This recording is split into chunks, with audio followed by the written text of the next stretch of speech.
नमस्कार प्यारे बच्चों, आप सभी को आज फिर हम इकाई 2 का Haryana DElEd first year 2025 exam Hindi pedagogy का मोस्ट इम्पोर्टेंट क्वेश्चन लेकर आया हूँ।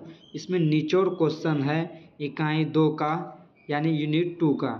आप लोग वीडियो को पूरे वॉच कीजिएगा और चलिए और मैं स्टार्ट करता हूँ बिना देरी के लिए। तो यूनिट 2 मोस्ट इम्पोर्टेंट क्वेश्चन है सेक्शन ए, जो 2 मार्क्स का नंबर पूछा जाता है। तो हिंदी पेडागोजी का क्वेश्चन है, व्याकरण शब्द का अर्थ क्या है। क्वेश्चन है व्याकरण शब्द का अर्थ क्या है।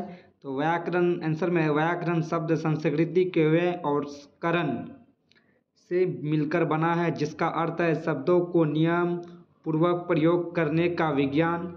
और फिर प्रश्न देखिए, व्याकरण के वर्ग, व्याकरण कितने अंगों होते हैं। आंसर में देखिए व्याकरण के 3 अंग होते हैं, रूपी विज्ञान, शब्द रचना, व्यक्ति वाक्य रचना और ध्वनि विज्ञान उच्चारण। फिर प्रश्न देखिए, व्याकरण का उद्देश्य क्या है। व्याकरण का आंसर देखिए, व्याकरण का उद्देश्य भाषा को शुद्ध, संगत और प्रभावशाली बनाना है, ताकि विचार स्पष्ट रूप से व्यक्त हो सके।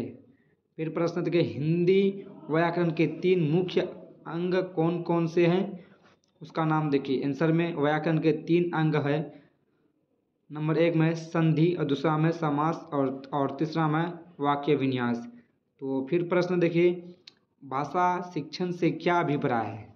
अभिप्राय का मतलब, अभिप्राय के मीनिंग क्या निकलता है, मतलब, या तात्पर्य का मीनिंग निकलता है मतलब। तो अभी इस भाषा शिक्षण से क्या अभिप्राय है, मतलब कह रहा भाषा शिक्षण से क्या मतलब है। आंसर में भाषा शिक्षण से अभिप्राय है, यानी भाषा शिक्षण से अभिप्राय है, भाषा शिक्षण से मतलब है कि विद्यार्थियों को भाषा बोलना, पढ़ना, लिखना और समझना, लिखना, उसी को भाषा कहते हैं। भाषा शिक्षण के मुख्य उद्देश्य लिखिए। कारा क्वेश्चन, भाषा शिक्षण के मुख्य उद्देश्य लिखिए। आंसर में देखिए, भाषा शिक्षण के उद्देश्य है शुद्ध उच्चारण, शुद्ध लेखन, व्याकरण ज्ञान और सही भाषा प्रयोग की क्षमता विकसित करना। फिर प्रश्न देखिए, व्याकरण शिक्षण की आवश्यकता क्यों है। प्रश्न कह रहा है व्याकरण शिक्षण की आवश्यकता क्यों हो। आंसर में देखिए, व्याकरण शिक्षण आवश्यक है क्योंकि यह भाषा के नियमों की जानकारी देता है और विद्यार्थियों को शुद्ध भाषा प्रयोग में सहायता करता है। फिर प्रश्न देखिए, व्याकरण और भाषा में क्या संबंध है। व्याकरण और भाषा में क्या संबंध है। उत्तर देखिए, व्याकरण भाषा का नियम है। व्याकरण को इंग्लिश में कहते हैं ग्रामर। ग्रामर में क्या होता है, रूल होता है, नियम। तो भाषा देखिए, भाषा के प्रयोग को सही दिशा देने का कार्य व्याकरण करता है। दोनों एक दूसरे से पूरक है, पूरक मतलब एक दूसरे से जुड़ा हुआ है। फिर प्रश्न देखिए, व्याकरण सिखाने की कौन कौन सी विधियां हैं। प्रश्न क्या है, व्याकरण सिखाने की कौन कौन सी विधियां हैं। आंसर में देखिए, मुख्य विधियां हैं, नियम विधि है, और नियम विधि को डिडक्टिव मेथड कहते हैं और उदाहरण विधि को इंडक्टिव मेथड कहते हैं। खेल की विधि और अभ्यास विधि। ये प्रश्न VBI मानिए मोस्ट इम्पोर्टेंट, क्योंकि एग्ज़ाम में देखने को मिल सकता है 2 नंबर या 3 नंबर पे या 5 नंबर पे। तो फिर प्रश्न देखिए, नियम विधि यानी रूल मेथड, जिसको कहते हैं डिडक्टिव मेथड। तो प्रश्न देखिए, नियम विधि से आप क्या समझते हैं। आंसर में देखिए, इस विधि में पहले नियम बताया जाता है, फिर उदाहरण देकर समझाया जाता है। यह विधि परंपरागत और तर्कसंगत मानी जाती है। उदाहरण देखिए, उदाहरण विधि क्या है। फिर प्रश्न है, उदाहरण विधि क्या है, इंडक्टिव मेथड क्या है। आंसर देखिए, इस विधि में पहले उदाहरण दिए जाते हैं और फिर उन उदाहरणों से नियम निकाला जाता है। यह विधि विद्यार्थी केंद्रित होती है। फिर प्रश्न देखिए, व्याकरण शिक्षण में शिक्षक की क्या भूमिका होती है। और आप प्यारे बच्चों, व्याकरण शिक्षण में शिक्षक की क्या भूमिका होती है, मतलब क्या रोल होती है। आंसर में देखें, शिक्षक विद्यार्थियों को उदाहरणों और अभ्यासों द्वारा व्याकरण के नियम समझाने और भाषा प्रयोग सुधारने में मदद करता है। फिर प्रश्न देखिए, भाषा और व्याकरण में क्या अंतर है। प्रश्न क्या है प्यारे बच्चों, भाषा और व्याकरण में क्या अंतर है, या कह रहा भाषा और व्याकरण में क्या अंतर है, डिफरेंस। तो आंसर में देखिए प्यारे बच्चों, भाषा प्रयोग का माध्यम है, अपने मन से बनाइएगा, भाषा प्रयोग का माध्यम है, जबकि व्याकरण उस प्रयोग का नियम है। भाषा जीवंत होती है, व्याकरण उसका विज्ञान। फिर प्रश्न देखिए प्यारे बच्चों, व्याकरण को भाषा का विज्ञान क्यों कहा जाता है। व्याकरण को भाषा का विज्ञान क्यों कहा जाता है। आंसर में देखिए, क्योंकि व्याकरण भाषा के नियमों का वैज्ञानिक अध्ययन करता है, इसलिए इसे भाषा का विज्ञान कहा जाता है। फिर प्रश्न देखिए प्यारे बच्चों, और भाषा शिक्षण में अनुशासन का क्या महत्व है। भाषा शिक्षण में अनुशासन का क्या महत्व है। आंसर में देखिए, अनुशासन से विद्यार्थी ध्यानपूर्वक सीखते हैं, सही उच्चारण और लेखन का अभ्यास करते हैं। यह सीखने की प्रक्रिया को प्रभावी बनाता है। फिर प्यारे बच्चों प्रश्न देखिए, शुद्ध भाषा के प्रयोग का लाभ क्या है। शुद्ध भाषा के प्रयोग का क्या लाभ है, का रहा पर आंसर, शुद्ध भाषा प्रयोग से अभिव्यक्ति प्रभावशाली होती है, संप्रेषण स्पष्ट होता है और गलतफहमी की संभावना कम रहती है। देखिए प्यारे बच्चे, सेक्शन बी आ चुके हैं, जिसमें 5 नंबर अंक का प्रश्न पूछा जाता है एग्ज़ाम में। तो आप देखिए, बिल्कुल को वीडियो को शुरू से अंत तक बिना स्किप किए वॉच कीजिए, और लाइक का बटन नहीं दबाया है तो लाइक का बटन दबा दीजिए, और चैनल को सब्सक्राइब कर लीजिए, और अपने दोस्तों को भी वीडियो शेयर कर दीजिए। तो प्रश्न है, भाषा के मुख्य अंग कौन कौन से हैं। प्रश्न क्या है बाबू, भाषा के मुख्य अंग कौन कौन से हैं। तो आंसर में है, भाषा के 3 मुख्य अंग होते हैं, ध्वनि, शब्द और वाक्य। ध्वनि भाषा का आधार है, शब्द ध्वनि के मेल से बनता है, और वाक्य शब्दों के क्रम से। इन तीनों के सामंजस्य ही भाषा का रूप बनता है। यदि इनमें किसी का अभाव हो तो भाषा अधूरी हो जाती है। फिर प्रश्न देखिए प्यारे बच्चों, भाषा के प्रमुख प्रकार लिखिए। कह रहा प्रश्न, भाषा के प्रमुख प्रकार लिखिए। आंसर में देखिए, भाषा के प्रमुख प्रकार 2 है। भाषा के प्रमुख प्रकार कितने हैं प्यारे बच्चों, 2 है। पहला क्या है, मौखिक। मौखिक में क्या कहता है, मुंह से, मौखिक मतलब मुंह से बोली जाती है, बोली जाने वाली। और दूसरा क्या है, लिखित। तो और लिखित जाने वाली। पहला क्या है, प्रमुख भाषा। भाषा के प्रमुख कितना प्रकार होते हैं, 2। तो कौन कौन है, मौखिक और लिखित। तो लिखित भाषा किसे कहते हैं, लिखी जाने वाली मौखिक भाषा विचार को बोलकर व्यक्त करती है, जबकि लिखित भाषा स्थायी होती है। इसके अलावा सांकेतिक भाषा संकेतों द्वारा भी प्रयोग में आती है। आप लोग प्यारे बच्चों क्वेश्चन को पढ़िए और समझिए, उसके बाद फिर आंसर को पढ़िए, फिर समझिए, उसके बाद फिर कॉपी में आप लोग रिवाइजिंग कीजिए। बिल्कुल एग्ज़ाम में आप लोग को प्रश्न बन जाएगा।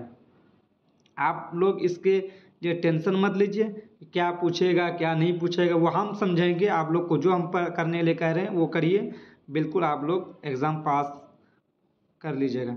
तो प्रश्न है, भाषा और बोली में क्या अंतर है। कह रहा है प्रश्न, भाषा और बोली में क्या अंतर है। भाषा और बोली में अंतर लिखिए, ये कह रहा है।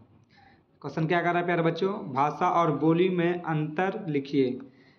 देखिए आंसर, भाषा का क्षेत्र विस्तृत होता है, जबकि बोली का सीमित भाषा में व्याकरण और मानक रूप होता है। बोली में नहीं, भाषा साहित्यिक रूप में प्रयुक्त होती है, जबकि बोली केवल बोलचाल की होती है, जैसे हिंदी भाषा की बोलियां और ब्रज अवधी, भोजपुरी, हरियाणवी आदि। फिर प्रश्न आगे प्यारे बच्चों, हिंदी भाषा का उद्भव कैसे हुआ। हिंदी भाषा का उद्भव कैसे हुआ? आंसर देखिए आप।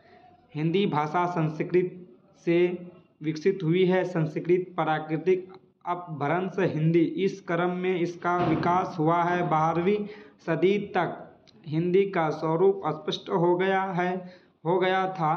आज यह भारत की राज्यसभा और विश्व की प्रमुख भाषा में गिनी जाती है। फिर प्रश्न देखिए, हिंदी की प्रमुख बोलियां के नाम लिखिए। हिंदी की प्रमुख बोलियां के नाम लिखिए। आंसर में देखिए प्यारे बच्चों, हिंदी की प्रमुख बोलियां हैं ब्रज भाषा अवधी, भोजपुरी, मगही, मैथिली, बुंदेलखंडी, हरियाणवी, मारवाड़ी, राजस्थानी आदि। इन बोलियों ने हिंदी साहित्य को समृद्ध बनाया है। हर बोली की अपनी ध्वनि, शब्दावली और शैली है। फिर प्रश्न देखिए प्यारे बच्चों, भाषा की शुद्धता से क्या तात्पर्य है? तात्पर्य के मीनिंग क्या बोले थे हम? मतलब। कह रहा फिर प्रश्न, भाषा की शुद्धता से क्या तात्पर्य है? फिर आंसर में देखिए, भाषा की शुद्धता का अर्थ है सही शब्द, सही वाक्य, व्याकरण और सही उच्चारण का प्रयोग। भाषा का प्रयोग ऐसा होना चाहिए जिससे अर्थ स्पष्ट रहे। अशुद्ध शब्द, गलत व्याकरण या गलत उच्चारण भाषा को बिगाड़ देते हैं। इसलिए भाषा में शुद्धता आवश्यक है। तो प्यारे बच्चों, अगर आप वीडियो को लाइक नहीं किए हैं तो लाइक करना भूल चुके हैं तो आप लोग वीडियो को पहले लाइक कीजिए, उसके बाद फिर सब्सक्राइब कीजिए, उसके बाद फिर औरों को, अपने फ्रेंड लोग को शेयर कीजिए वीडियो को। देखिए, मैं आप लोग को बताने जा रहा हूँ कि आप लोग के लिए बहुत हम मेहनत करता हूँ, तो आप लोग बिल्कुल पढ़िए, वीडियो को देखिए। अगर PDF लेना है तो व्हाट्सएप पे हाय मैसेज कीजिए। वीडियो को डिस्क्रिप्शन में लिंक दिया गया है, उस लिंक के जरिए से आप बोलिए सर मुझे PDF चाहिए, तो आपको PDF बिल्कुल मुफ्त यानी फ्री में मिल जाएगा। तो भाषा अशुद्धियों कितने प्रकार होती हैं? भाषा अशुद्धियों कितने प्रकार होती हैं? सुनिए आंसर। भाषा की अशुद्धियाँ 3 प्रकार की होती है। नंबर 1, शुद्ध शब्द अशुद्धि, गलत शब्द प्रयोग। अशुद्धि मतलब गलत शब्द अशुद्धि। दूसरा में वाक्य अशुद्धि। तीसरा में उच्चारण अशुद्धि, गलत उच्चारण होते हैं, अशुद्धि को गलत कहते हैं। उच्चारण अशुद्धि, इनसे अर्थ भ्रम उत्पन्न होता है, इसलिए इनसे बचना चाहिए। प्रश्न देखिए, भाषा शुद्ध रखने के उपाय लिखिए। भाषा शुद्ध रखने के उपाय लिखिए। आंसर में है, भाषा को शुद्ध रखने के लिए उपाय निम्न है। देखिए, सही शब्दों का प्रयोग करें। दूसरा में व्याकरण के नियम का पालन करें। तीसरा में विदेशी शब्दों का अत्यधिक प्रयोग ना करें। चौथा में उच्चारण पर ध्यान दें। पाँचवा में सही स्रोतों से भाषा सीखें। और इन उपायों से भाषा सुंदर और प्रभावशाली बनती है। फिर प्रश्न देखिए प्यारे बच्चों, हिंदी की प्रमुख विशेषता लिखिए। हिंदी की प्रमुख विशेषता लिखिए। आंसर में देखिए, हिंदी भाषा सरल, मधुर, वैज्ञानिक और समृद्ध शब्दावली वाली भाषा है। यह संस्कृति से उत्पन्न हुई है और अनेक भाषाओं की विशेषता अपने में समेटी है। हिंदी देवनागरी लिपि में लिखी जाती है और भारत की एकता की प्रतीक है। फिर प्रश्न देखिए प्यारे बच्चों, हिंदी के विकास में बोलियों की क्या भूमिका है? हिंदी के विकास में बोलियों की क्या भूमिका है? आंसर में देखिए, बोलियां हिंदी की जड़ है। ब्रज, अवधी, भोजपुरी आदि बोलियों ने हिंदी साहित्य और शब्दकोश को समृद्ध बनाया है। इन बोलियों से हिंदी को लोक सांस्कृतिक भाव और मधुरता प्राप्त हुई है। इस प्रकार बोलियों की हिंदी विकास का आधार है। प्रश्न देखिए प्यारे बच्चों, भाषा एक सामाजिक संस्था कैसे है? भाषा एक सामाजिक संस्था कैसे है? आंसर में है, भाषा समाज के लोगों द्वारा अपनाई जाती है और उसी के द्वारा विकसित होती है। यह समाज में विचार विनिमय और सहयोग का माध्यम है। समाज के बिना भाषा का अस्तित्व नहीं रह सकता। इसलिए भाषा को समाज संस्था कहा जाता है। फिर प्रश्न देखिए, संप्रेषण भाषा की क्या भूमिका है? संप्रेषण में भाषा की क्या भूमिका है? आंसर में देखिए, भाषा संप्रेषण का प्रमुख साधन है। यह विचारों, भावनाओं और ज्ञान के आदान प्रदान माध्यम है। बिना भाषा के मनुष्य समाज में संवाद नहीं कर सकता, इसलिए संप्रेषण की सफलता भाषा पर निर्भर करती है। फिर देखिए प्यारे बच्चों, प्रश्न है, आप लोग बिल्कुल प्रश्न पर ध्यान दीजिए। भाषा के विकास में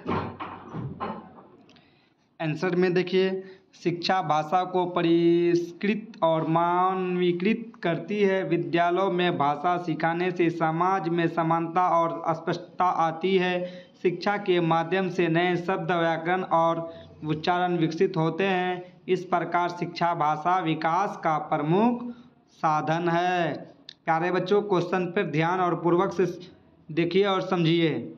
हिंदी भाषा का महत्व बताइए। प्रश्न क्या कह रहा है? हिंदी भाषा का महत्व बताइए। आंसर में है, हिंदी भारत की सबसे अधिक बोली जाने वाली भाषा है।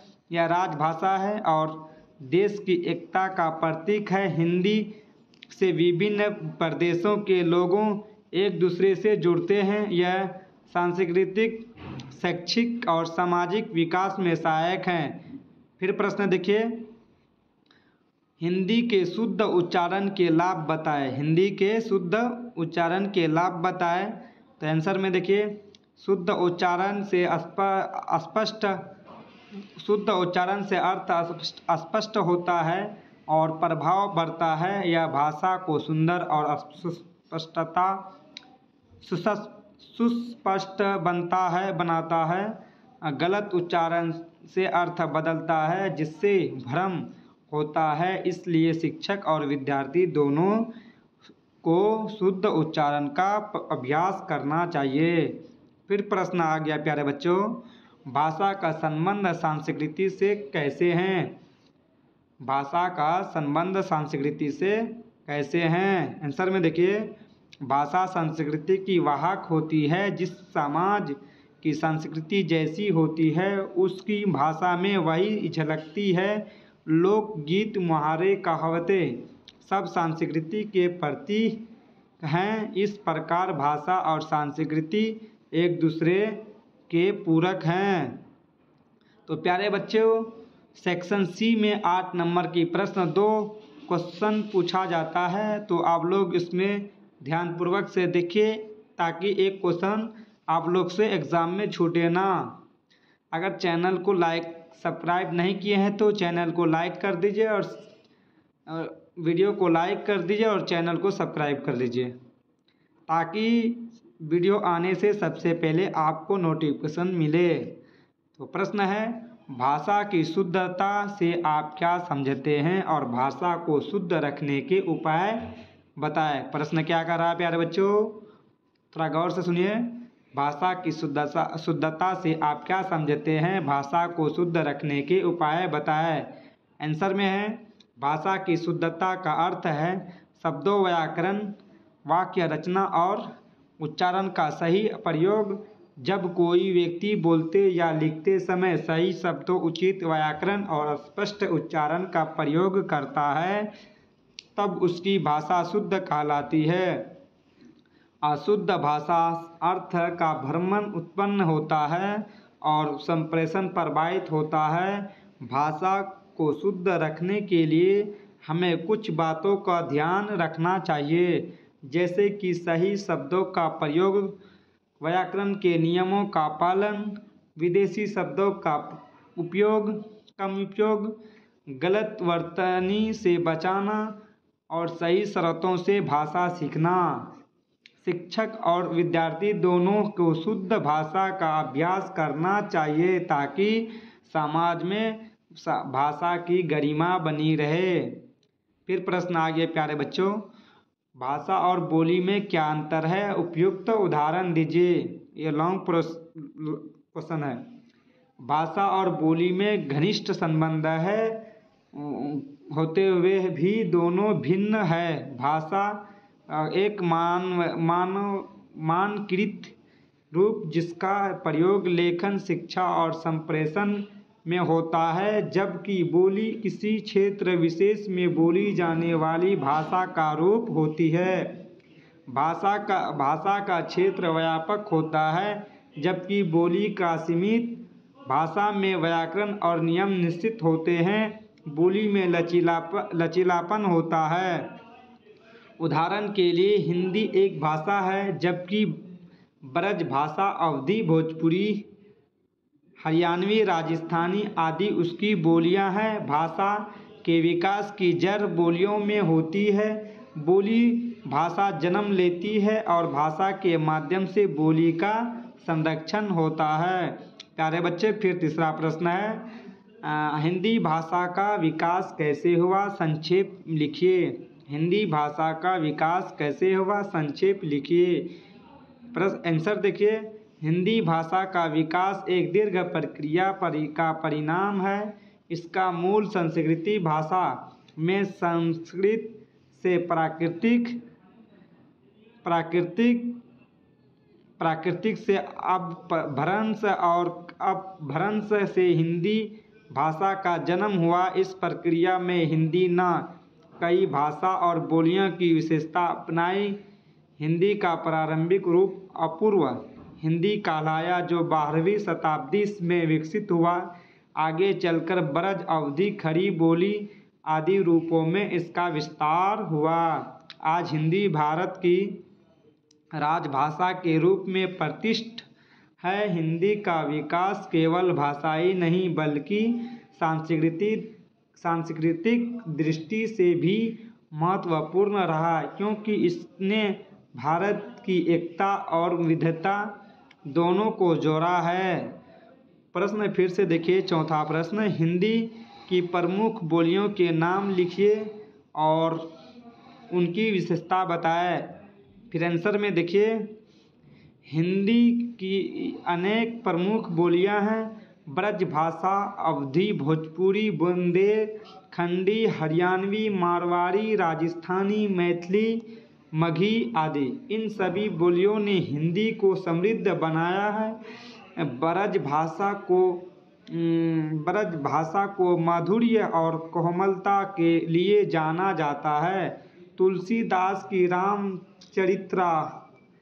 रामचरितमानस अवधी में रची गई, जिसमें सरलता और भावता झलकती है। भोजपुरी लोक गीतों की भाषा है, जिसमें जनजीवन की झलक मिलती है। राजस्थानी वीर रस और लोक संस्कृति की झलक है। इन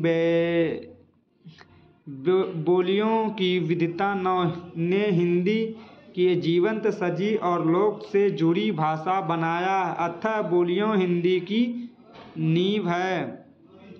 फिर प्रश्न है प्यारे बच्चों, भाषा का समाज और संस्कृति से क्या संबंध है। भाषा का समाज और संस्कृति से क्या संबंध है। आंसर में देखिए, भाषा समाज संस्कृति दोनों की आत्मा है। समाज के लोगों भाषा का प्रयोग करते हैं और उसी के माध्यम से अपने विचारों, भावना और अनुभव को व्यक्त करते हैं। भाषा समाज को जोड़ने का कार्य करती है। संस्कृति का संरक्षण भी भाषा के माध्यम से होता है। लोकगीत, लोक कथाएं, मुहावरे, लोकोक्तियाँ सभी में संस्कृति की झलक मिलती है। जब समाज में परिवर्तन होता है तो भाषा भी बदलती है। इस प्रकार भाषा समाज की पहचान और संस्कृति की अभिव्यक्ति का साधन है। भाषा के बिना संस्कृति और समाज दोनों का अस्तित्व संभव नहीं है।